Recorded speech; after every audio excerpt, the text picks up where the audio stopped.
자, 로마서 말씀, 성경 모든 말씀이 그렇습니다만 특별히 레위기, 로마서, 신약이 또 히브리서 그렇죠. 약간 이렇게 신학적인 기준이 있는 책들이 있습니다. 좀 딱딱해요. 딱딱한데 건물로 따지면 기둥과 같고 또 딱딱한 영향력 있는 빵 같은 거예요. 카스테라처럼 쑥 들어가면 없어지는 거 말고 좀 호밀빵처럼 씹어야 되는. 그러려면 우리가 이 딱딱한 빵을 먹을 때는 따끈한 우유나 무슨 커피나 이렇게 액체가 필요합니다. 분말가루 오래 보관하기 좋고 또 이동하기 좋지만 그 자체가 먹기가 좀 불편하죠. 그러나 거기다가 물을 부으면 가루 커피도 살아나고 싱싱해지고 향기도 나가고 그런 것처럼 기도해야 됩니다. 로마서의 책은 기도해야 돼요. 기도하면 오래 씹으면 씹을수록 질겨지고 그 안에서 에키스가 나오고 양분이 나오고 그래서 우리에게 양식이 되고 힘이 되는 거예요. 그래서 로마서가 가볍게 볼 책이 아닌데 우리가 지금 큐티 진행대로 오니까 쭉 지나가지만 핵심만 보고 뼈대를 보고 가지만 반드시 여러분 기도하셔야 돼요. 기도하시면서 다시 1장부터 쭉 시간 날 때 들어보세요. 아이 틀어놓고 기도를 계속 하는 거 기도하면서 들어보세요. 성령께서 우리에게 딱 그 핵심을 뼈대와 같은 기초를 잡아주면 읽혀져요. 쭉 말이 연결되기 때문에 읽혀진다고. 읽혀질 때 지금까지 내 신앙 여정이 점검이 돼요. 단추를 이렇게 하나씩 꿰는 것처럼요. 옷을 입혀가는 것처럼 입는 것처럼 첫 단추 1장 2장 이렇게 잡혀가면서 신앙의 여정이 보인다고요. 그러면 앞으로 이렇게 설계도를 보고 또 지도를 보는 것처럼 앞으로 가야 되는 과정이 이렇구나라고 하는 신앙 여정이 여기서 이렇게 확인이 되어지는 것이죠. 누구든지 주의 이름을 부르는 자는 구원을 받으리라. 마지막 절에 보니까 누구든지 주의 이름을 부르는 자는 구원을 받으리라. 이 말은 너는 주의 이름을 부르는 자가 되라 그 얘기 아니에요. 이 음식을 먹으면 살리라 그 말은 먹으라 그런 거 아니에요. 우리가 무지해도 제일 먼저 들었던 말이 뭐예요? 이 선악과를 먹으면 하는 실은 한다. 그랬더니 그렇군. 그러고 있었으면 죄를 안 지었죠. 그 말은 뭐예요? 뱀이 그 말할 때 얼른 따먹었잖아요. 근데 이상하게 하나님이 말씀하세요. 하나님이 누구든지 주의 이름을 부르는 자는 구원 얻으라. 그러면 이름을 불러라는 소리인데 그렇군. 그러고 있다고. 뱀이 얘기하면 텁썩 물어요. 하나님 말씀하면 그렇군 하고 안 움직여. 그런 무슨 계시가 필요하고 말씀이 필요하겠어요. 율법을 주셨어요. 그렇군. 엉뚱한 행동을 해. 또 성령의 감동을 주시고 또 천사를 통해서 선지자를 통해서 또 개인적 감동을 통해서 꿈과 계시로 말씀해 주시면 뭐예요? 안 하는데 이 시대는 안 하는 거예요. 그러기 위해서 다른 걸 하게 해요. 마음에 콩과태가 있는 것처럼 하나님의 말씀은 종교적으로 가고 마음을 뺏는 시대예요. 그래서 유대인들에게는 하나님이 하신 말씀의 자리에서 딴짓하게 만드는 거고요. 이방인들은 그 마음에 허망한 것을 갈망하게 콩밭에 가 있는 마음을 줘요. 그러니까 율법을 주고 말씀을 주는데 딴짓하든지 다른 걸 막 하든지 규칙을 지켜서 하든지 아니면 마음이 딴 데 있는 거예요. 그래서 이방인들은 딴 데 있는 거예요. 그래가지고 엉터리 같은 일을 하더라. 그래서 결론입니다. 유대인이든 헬라인이든 누구든지예요. 주의 이름을 부르는 자는 구원을 받는다. 누구든지 주의 이름을 부르는 자가 되라. 근데 참 보면 자기 안에 규칙, 실망, 무너짐, 약함, 낙심 또는 환경에 여러 미혹들이 있겠죠. 자, 이런 이유들 때문에 또 때로는 고난, 환난을 당할 때 어려움 중에 주의 이름을 부르지 않는다는 거예요. 이 세대가. 이스라엘 백성들은 포로로 잡혀가면서 부르지를 않아요. 예레미야는 하나님의 뜻을 전했어요. 이스라엘이 바벨론 포로를 잡혀가는 게 하나님의 뜻이라 했더니 이 신앙적 자존심만 살아가지고 이방인에게 계획에 끌려가? 말도 안, 네가 선지자냐?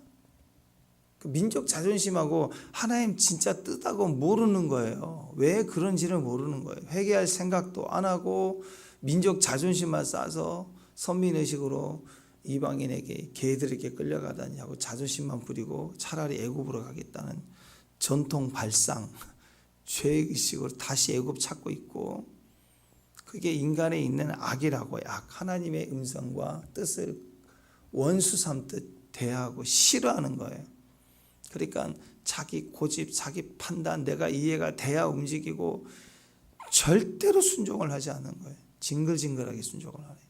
다른 규칙을 정해서 하든지 콩밭에 가 있든지 무슨 이상한 기복신앙으로 와가지고 허망한 것을 바라든지, 아니면 환란이란 이유 때문에 숨어버려요. 환란. 그래서 이 세대는 도대체 주의 이름을 부르질 않아요. 포로로 끌려가면서도 하나님 이름을 부르질 않아요. 그러니까 여러분, 정상적이라면 아이들도 어려움을 당하든지 하다못해 넘어지든지 하다못해 벌레가 나도 엄마 그럴 거 아니에요. 엄마. 근데 그걸 안 해. 그걸 안 해. 아버지가 부르도록 영을 우리에게 양자 영을 줬는데 안 불러요. 이 세대가 안 불러요. 하나님을. 여러분, 주의 이름을 부르는 자는 구원을 받는다는 게 쉬운 게 아니라 이게 너무 어려운 거예요. 이유가 많아요. 핑계가 많아요. 환난 중에, 고난 중에, 고통 중에 주의 이름을 부르는 게 쉬울까? 어렵다라는 거예요. 어느 정도 어렵느냐? 거의 불가능합니다. 그래서 여러분, 어려운 일 당할 때 하나님을 찾으십니까? 어떤 사람은 냄비에 라면을 끓다가 뚜껑을 만지는데 뜨거웠어. 뚜껑을 놓는 순간에 아버지! 그래서 아버지. 예, 물론 하나님 아버지 찾는 거예요. 근데 그렇게 입이 붙어서 잘하는 사람도 있어요. 모든 걸 아버지. 뭐 행동은 두 번째고, 비난할 게 아니에요. 그것도 못하는 사람이 얼마나 많은데. 그분들 보면 너무 쉬워. 아버지. 무슨 일만 해도 아버지. 전화 통화만 해도 엄마 나 이래 기도해줘. 그러면 아버지 막 바로바로 아버지. 어떻게 장난식으로 하는 것 같아. 근데 그게 아니라 가만히 생각해 보면 그렇게 하는 사람 드물어요. 그게 가벼운 신앙이 아니라니까요. 물론 입이 좀 가벼울 수 있어요. 또 이래도 아버지 저래도 아버지. 근데 그게 가만히 보면 얇은 신앙이 아니라, 판단하는 사람도 있겠지만 진득하게 기도하는 게 낫지 않을까 생각하는 사람도 있지만, 아니라고 하면 생각해 보세요. 그런 사람이 얼마나 있는가. 하나님을 부르짖는 사람도 있는가. 없어요. 이 시대가. 없어요. 저도 청년 때 그런 분이 있어서 막 힘들었어요. 근데 지금 생각해 보니까 그것도 못해요. 우리는. 그게 귀한 거예요. 그러니까 아버지 맨날 찾고 그러는데 중심은 약간 이기적이고 그러니까 싫더라고. 근데 지금 와서 보면 누구나 다 수준은 똑같아요. 수준은 어차피 날마다 변해가는 건데, 그러나 주의 이름을 어쨌든 수준이 되든 안 되든 부족하든 이기적이든 어쨌든, 그럼 이기적이 아닌 사람 있나요? 팔이 뭐 밖으로 굽어진 사람 흔들어 보세요. 팔이 밖으로 굽어진 사람 없잖아요. 사람 다 자기가 하면 옳은 줄 알아. 괜찮은 줄 알아요. 사람 다 이기적이거든. 그러니까 여러분, 아버지의 이름을, 주의 이름을 부른다는 건 쉽지가 않습니다. 생각해보면 참 어려워요. 고난, 환난을 당하면 엎드려야 되는 게 정상인데 엎드리지 않아요. 자기 방식 따라가고 고집 피우고 끝까지 가다가 마지막 때 겨우, 아니면 끝까지 악에 받쳐, 극도로 악에 받쳐서 가요. 끝까지 주님을 떠나가요. 그걸 너무 많이 봐요. 그걸 꺾기를 싫어하는 거예요. 주의 이름을 부른다는 게. 그래서 인간은 환경에 처해 보면 참 어렵습니다. 규칙 하나 주면 그게 의인 줄 알고, 기도도 안 하고 행동도 안 하고, 그것만 하면 의로운 줄 알고 계속 그것만 하는. 교회 와서도 기도하거나 주님을 찾는 것이 잘 안 보여요. 근데 규칙, 자기 할 일 정한 것만 막 열심히 하면 그게 그런 줄 알고, 그 일을 막 뺏어버리고 싶어. 못하게 하고 싶어. 왜? 그래야 그거 사는 거니까. 근데 그 사람 입장에서 그거 안 하면 할 일 없어요. 교회 다닐 이유가 없는 거예요. 너무 안타까운 거죠. 지금 그분은 눈물을 뚝뚝 떨어뜨리면서 기도해야 그 눈물이 분말가루가 돼서 살아나서 헌신 속에서 향기가 팍 터에서 올라갈 텐데 향기가 나지 않아. 열심만 있는데 1절부터 지금 12절까지 어제 봤던 게 열심만 있는 거예요. 열심만. 주님과 상관없는 열심. 그런가 하면 그냥 봄바람 훅 한번 불어. 유행 한번 확 불어오면 마음이 홀라당 뺏겨가지고 딴 데 다니는 거예요. 마음이 홀랑홀랑 바람 난 사람처럼 딴 데 가 있는 거예요. 주의 이름을 부를 수가 없는 시대가 돼버렸어요. 지금. 어렵습니다. 딱 하나예요. 방법은 딱 하나. 믿음으로. 자, 오늘부터 주의 이름을 부르시길 바랍니다. 아멘. 어떻게? 믿음으로요.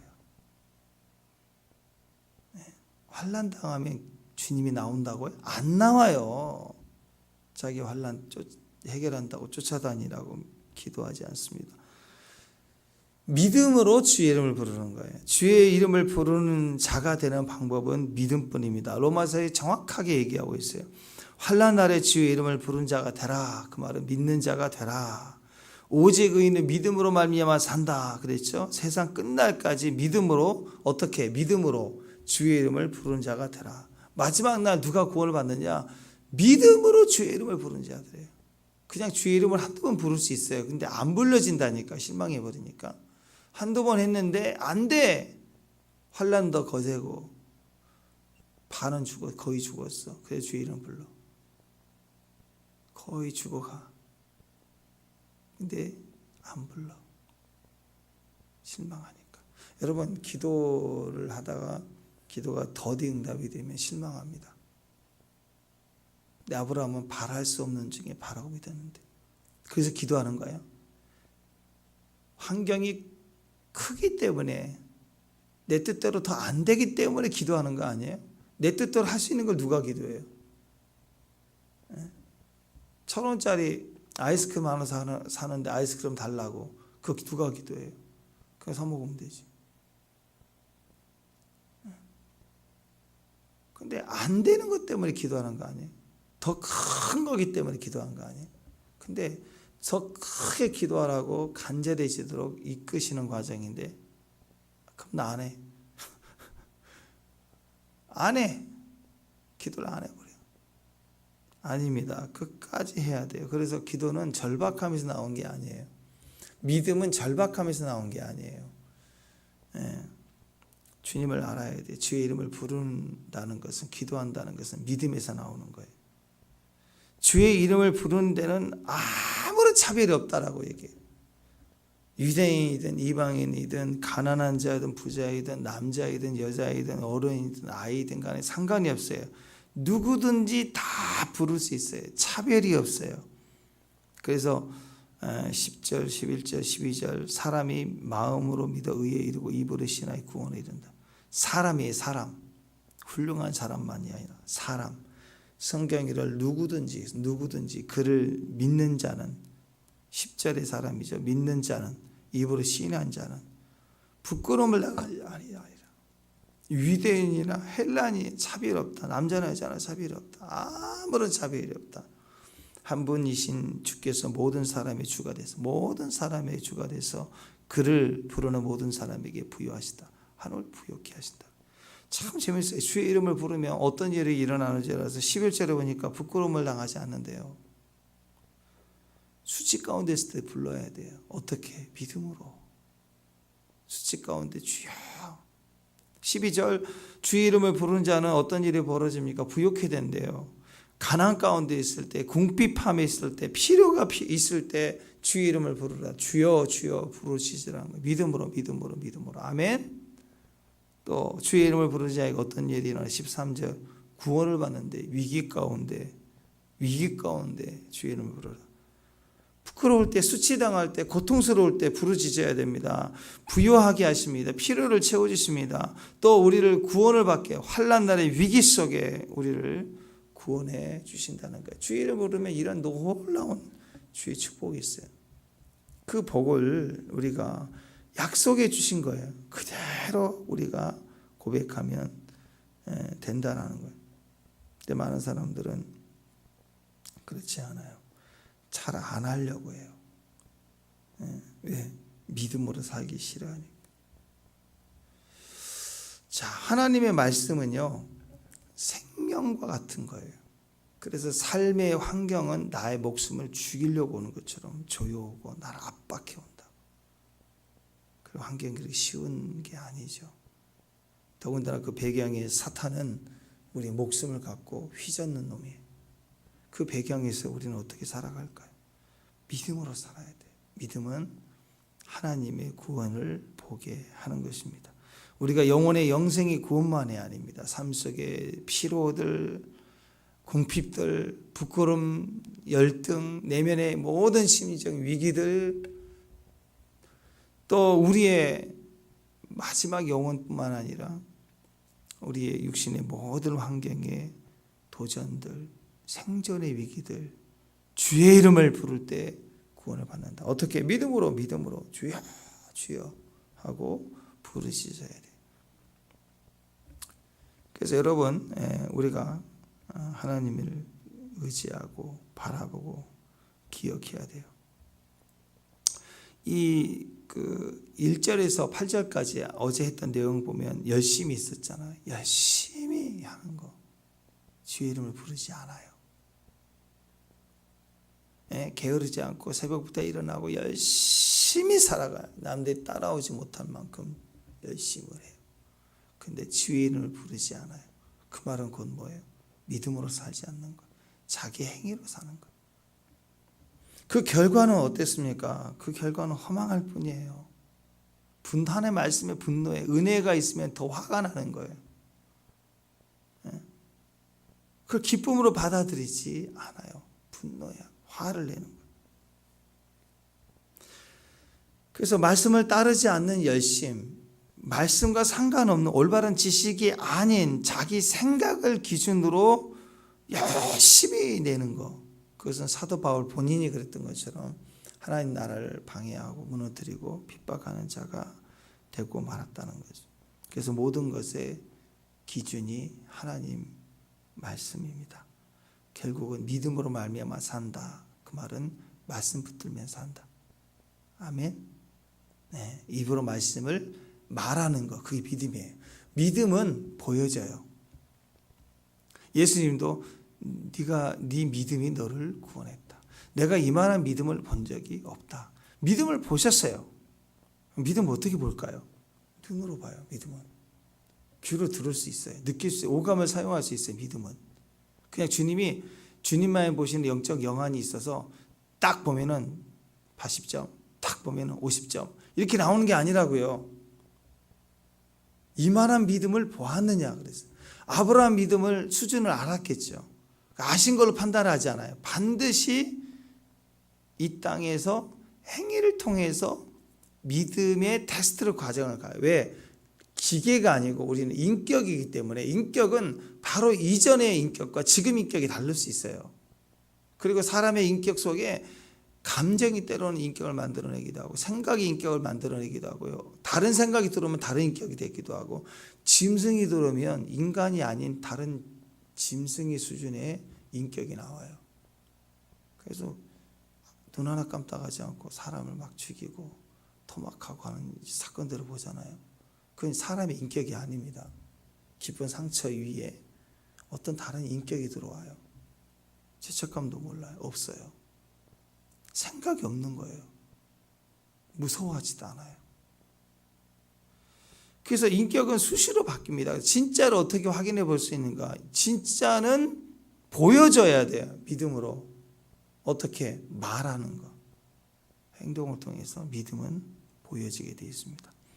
그래서 우리가 이 믿음을 주님 앞에서 아브라함이 그 믿음으로 주님을 바랄 수 없는 중에 바랐던 그 행위가 인정받아서 그게 기름부음이 됐던 것처럼 반드시 말씀을 붙들어야 돼. 입으로 붙들어요. 말씀을 어떻게 붙들어요? 입으로 붙들어요. 예수님 옷자락은 손으로 붙들었잖아요. 근데 지금 예수님이 안 계셔요, 여기. 그럼 예수님은 어떻게 내 인생에, 내 삶에, 내 영혼에 붙들 수 있습니까? 두 손으로요? 안 돼요. 예수님을 붙들 수 있는 방법은 입으로 붙는 거예요. 입으로. 왜? 예수님 말씀이셨기 때문에. 실제로 예수님이 계시던 당시에도 예수님 옷자락을 잡았던 여인들도 다 그 중심에 예수님의 말씀을 붙들지 않고서는 예수님을 옷자락을 붙잡지도 않았어요. 바리새인 종교 지도자들은 말씀을 거절했기 때문에 붙잡을 생각하지 않아요. 예수님 옷을 벗기려고 그랬죠. 예수님을 따르고 예수님 겉옷을 바라고 예수님을 붙잡기는 원했던 사람은 말씀을 붙잡았기 때문에 예수님을 붙잡는 방법은 입으로 붙잡는 거예요. 그래서 바디메오도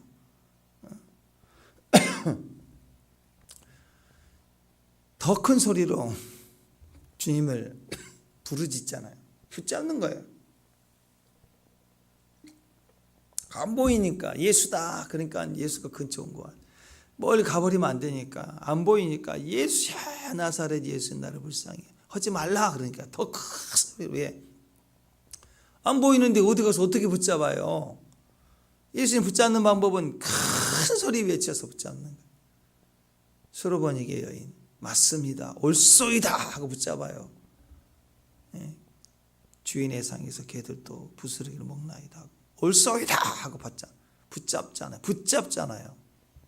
백부장도 입으로 붙잡았어요. 입술로 붙잡았어요.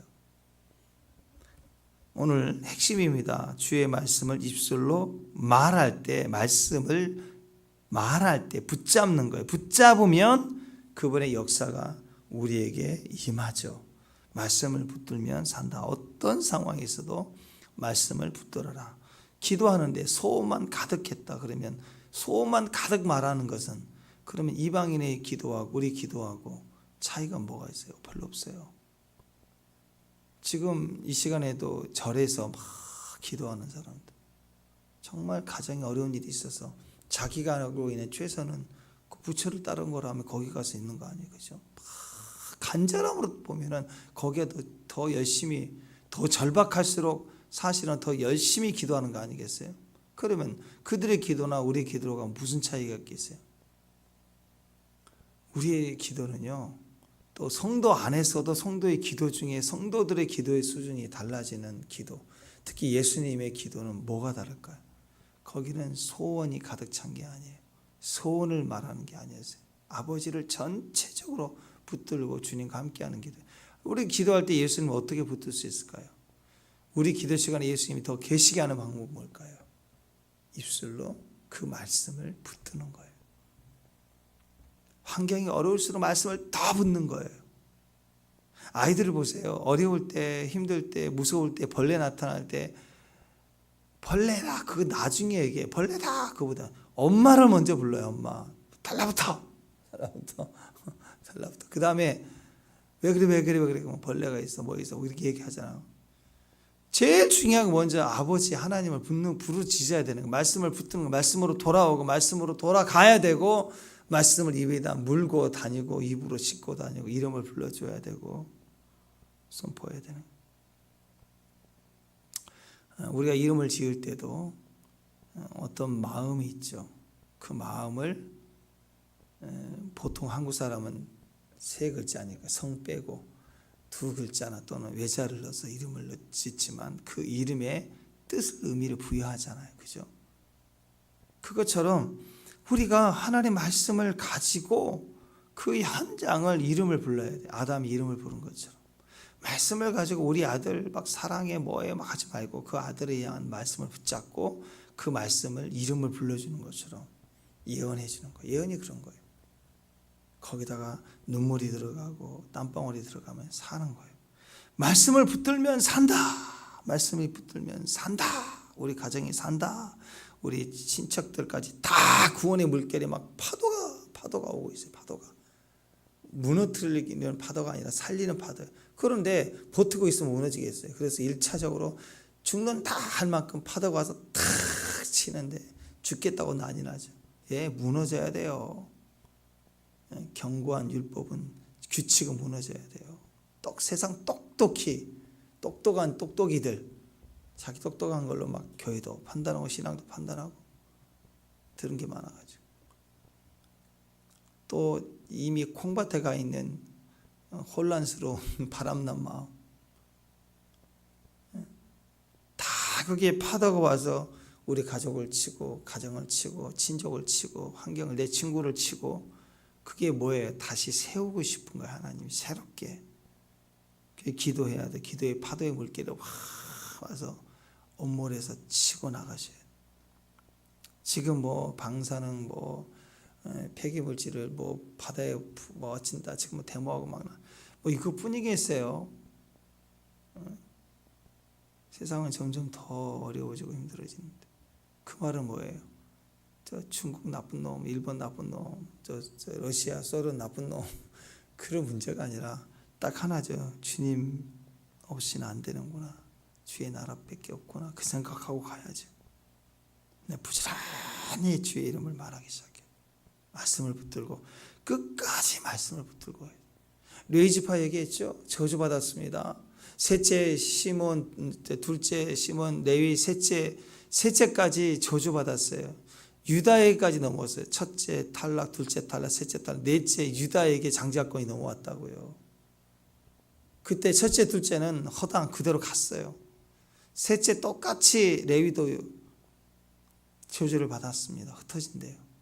그런데 그가 비관하지 않고 그 저주받은 그 잘못 속에서도 다시 하나님 편에 서서 그 민족이 하나가 돼서 쓰니까, 그 지파가 하나가 되니까 어떻게 됐어요? 레위 지파로 다시 기업을 얻어서 이제는 저주받아서 흩어지는 게 아니라 흩어지되, 어떻게 흩어지느냐? 사명으로 흩어지고 파송받는 지파가 되잖아요. 제사장 지파가 되잖아요. 우리에게는 언제든지 기회가 돼요. 누구도 예외 없습니다. 태어날 때부터 본질상 저주받은 죄로 태어났지만 예수를 부르짖어서 구원을 받잖아요. 민족이 됐잖아요. 지금도 마찬가지예요. 형통했습니까? 더 형통할 수 있어요. 저주받았으면 실망하지 마세요. 바뀌게 돼 있어요. 네.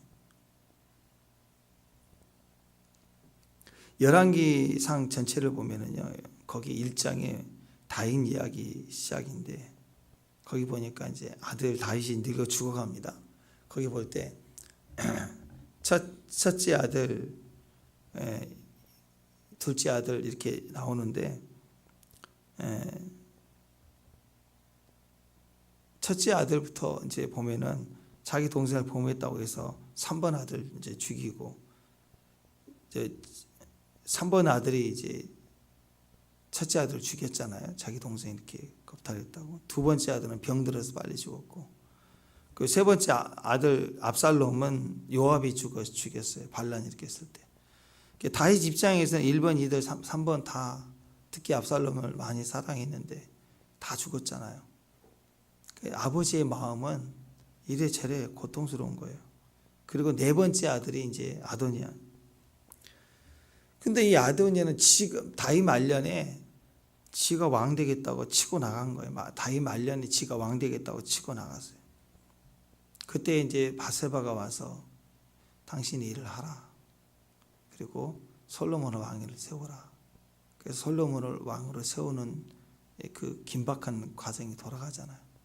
나라의 정권과 모든 여론들은 아도니아에게 다 몰려가서 왕으로 선언되고 잔치할 판인데, 그 위기 속에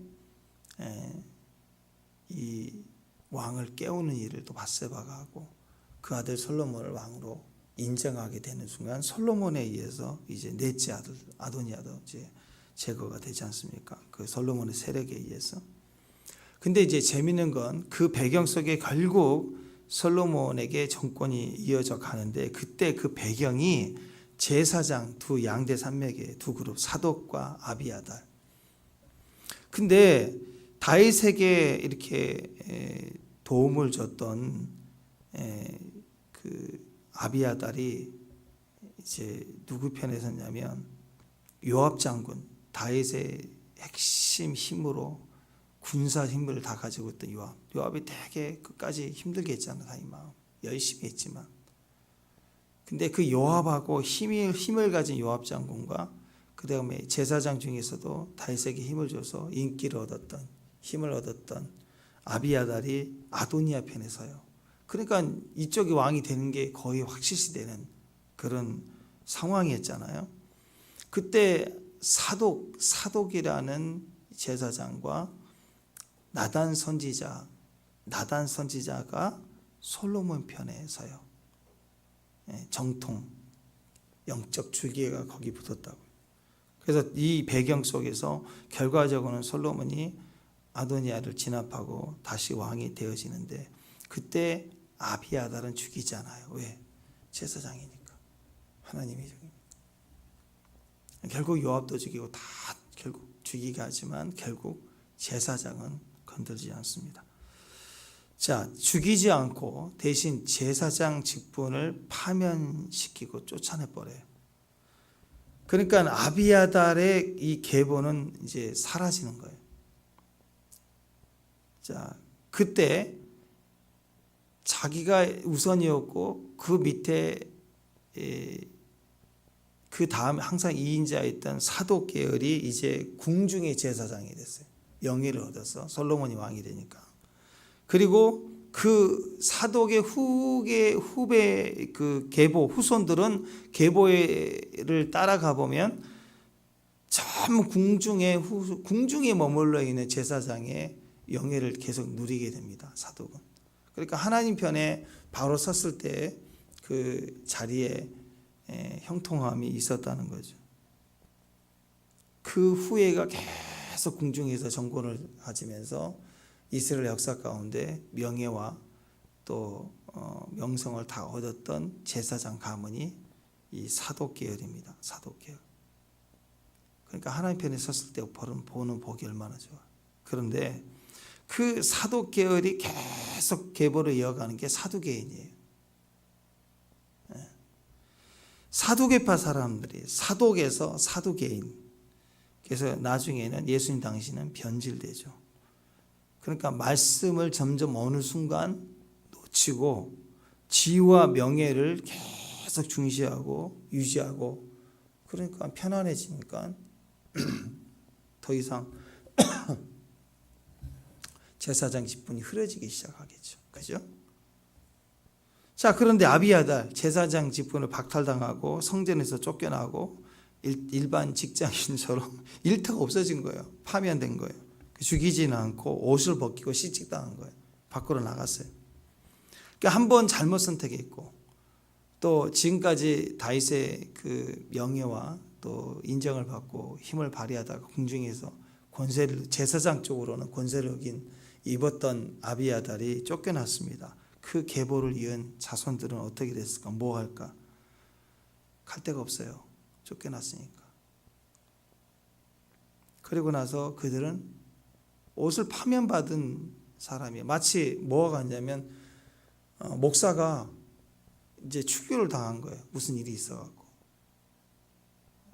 그래서 교단에서 파면이 됐어. 그러니까 개척을 할 수가 없죠.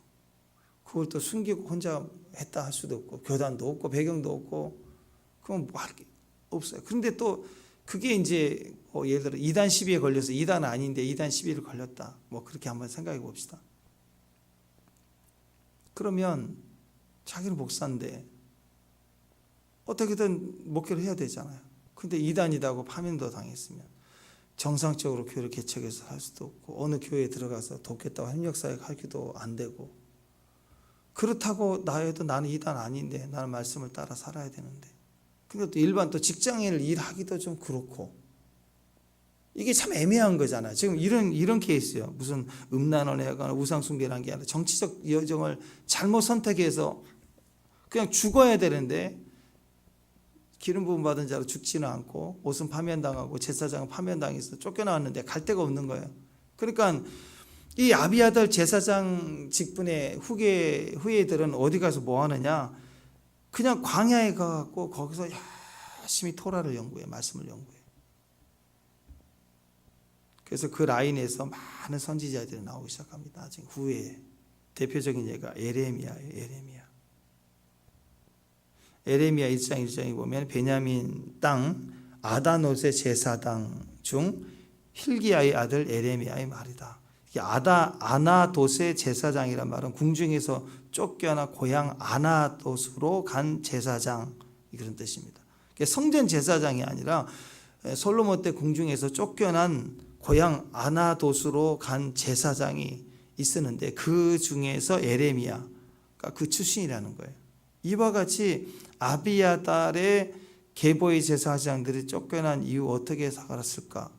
그냥 대충 산 게 아니라 말씀을 포기하지 않고 다시 말씀을 붙들고 그리고 뭐 생계는 뭐 겨우 살았겠죠.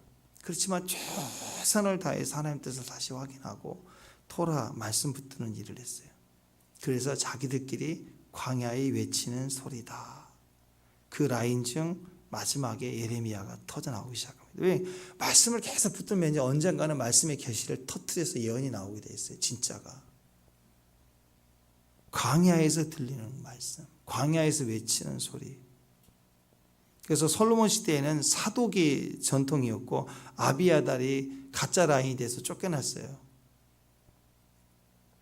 예수님 당시에 와서는 사독은 사두개인이 돼버렸고 아비아달은 진정한 광야의 말씀, 민중의 말씀을 가리키는 세력으로 형성되어 있었다는.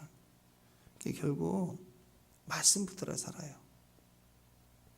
아비아달이 에봇 들고 와서 사울에게 쫓기는 다윗에게 붙어서 유일하게 살아서 다윗의 계보를 이어가 다윗에게 붙어서 다윗과 함께 했잖아요. 그 사울은 다 죽여버렸어요. 제사장들. 사울 왕이 다 죽여서 자기는 이제 하나님 음성 들으려고 된 제사장도 없고 선지자도 다 숨어버리고 비참해지잖아요. 그때 다윗이 왕이 되고 할 때 그 아비아달 세력은 인정을 받아서 화려해질 때 그들은 말씀이 약해졌어요.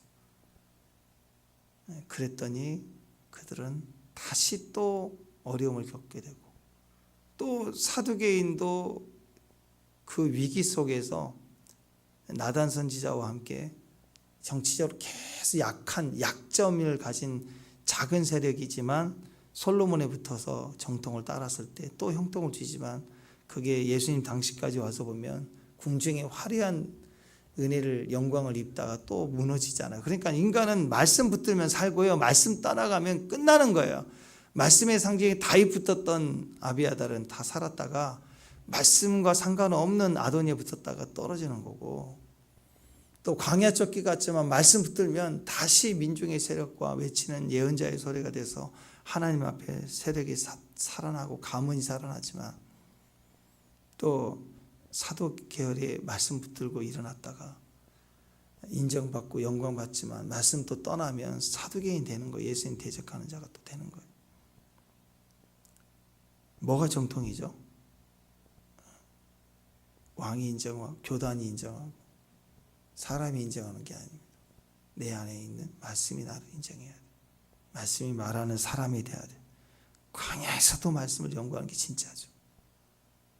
할 수 없는 자리에서도 할 수 있는 게 말씀을 묵상하는 것은 감옥에 가도 가능하고요.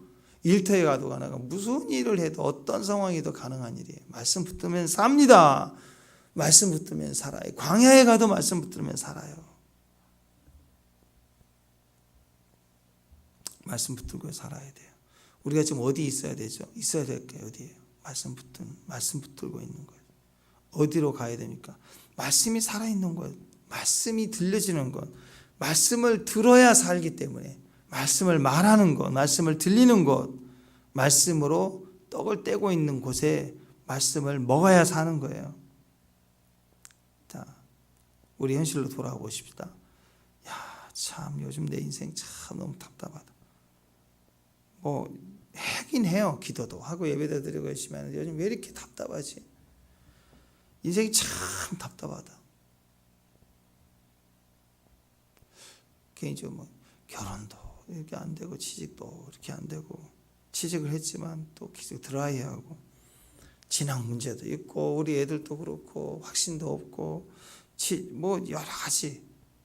그래서 또 생각해 보면 또 내가 주님을 한 번도 떠난 적이 없는 것 같은데 주님을 떠난 적이 없는데 혼돈스럽고 몸에는 계속 질병이 생기고 종합병원이고 네. 지금 내 인생이 암흑기다. 혹시 드라이졌습니까? 머리로는 알아요. 기도해야 된다. 근데 그런 상황에서 기도가 잘 되나요? 잘 안 돼요. 자, 그럴 때 어디서부터 풀어가야 되는가? 로마서는 우리에게 그 풀어갈 핵심을 오늘 얘기하고 있습니다. 모든 암흑 시대, 실제로 설령 내가 죄를 지어서 잘못 선택으로 옷이 벗겨지고 그리고 광야로 내쫓겼다 싶을 때라도 내 실수가 아닌 방황뿐만 아니라 광야로 내쫓김을 당하면 방황이잖아요. 어디로 갈 거예요, 광야에? 딴 데 가서 개척도 안 되고. 그럼 그 광야에서부터 할 일이 뭐냐? 말씀 붙드는 거예요. 말씀. 다시 말씀 붙들어 살아요. 드라이하다고요? 말씀이 안 들려서 그런 거예요. 말씀이 있어요. 큐티도 하고 기도도 하고 다 하죠. 근데 왜 드라이할까요?